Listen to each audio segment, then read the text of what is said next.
हनुमान् श्रीपदो वायुपुत्रो रुद्रो नघोजरः अमृत्यवीरवीरश्च ग्रामवासो जनाश्रयः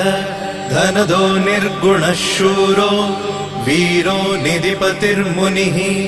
पिङ्गाक्षो वरदो वाग्मी सीताशोकविनाशकः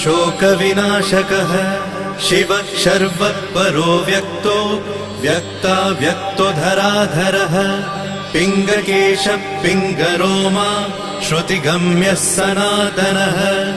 अनादिर्भगवान् देवो विश्वहेतुर्जनाश्रयः आरोग्यकर्ता विश्वेशो विश्वनाथो हरीश्वरः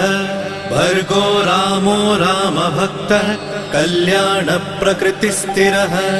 विश्वम्भरो विश्वमूर्तिर्विश्वाकारश्च विश्वपः विश्वात्मा विश्वसेव्योऽथ विश्वो विश्वहरो रविः विश्वचेष्टो विश्वगम्यो विश्वध्येयः कलाधरः प्लवङ्गमः कपिश्रेष्ठो ज्येष्ठो विद्यावनेचरः बालो वृद्धो युवा तत्त्वगम्यः सुखो यजः अञ्जनासूनुरव्यग्रो